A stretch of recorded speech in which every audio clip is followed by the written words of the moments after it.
ایک دفعہ حضور صلی اللہ علیہ وسلم کی خدمت اقدس میں ایک اونٹ آیا اور فریاد کرنے لگا۔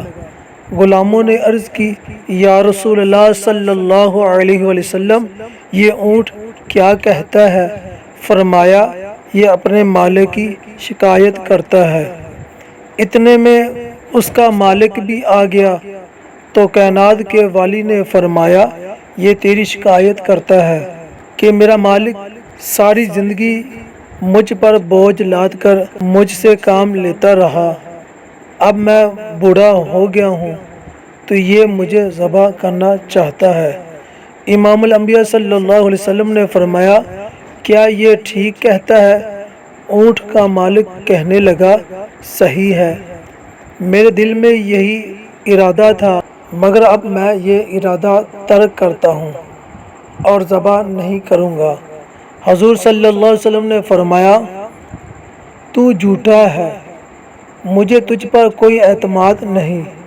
اس نے تجھ سے پہلے بھی فریاد کی، تو نے نہ سنی، اب کیسے سنے گا؟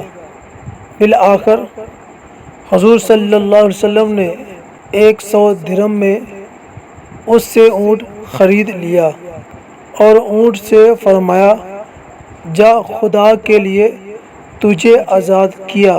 جب آپ نے اسے آزادی کی خوشخبری سنائی تو وہ فریادی اونٹ بلبلانے لگا۔ آپ صلی اللہ علیہ وسلم نے فرمایا، آمین، پھر بلبلایا۔ آپ صلی اللہ علیہ وسلم نے فرمایا، آمین، پھر بلبلایا۔ آپ صلی اللہ علیہ وسلم نے فرمایا، آمین۔ صحابہ کرام نے حضور صلی اللہ علیہ وسلم کی خدمت میں عرض کی، اے بے کسوں کے کس، اے بے سہاروں کے سہارا، وہ اونٹ کیا کہتا تھا؟ فرمایا، وہ اونٹ دعا دیتا تھا، اے اللہ کے نبی، آپ نے میری جان پر رحم کیا ہے، خدا آپ کو جزائے خیر دے۔ میں نے کہا، آمین۔ پھر اس نے کہا، اے رحمت للعالمین، جیسے آپ نے مجھے اس مالک کے قہر سے نجات دلائی، خدا تعالیٰ آپ کی امت کو روز محشر کی گرمی سے نجات عطا فرمائے۔ میں نے کہا، آمین۔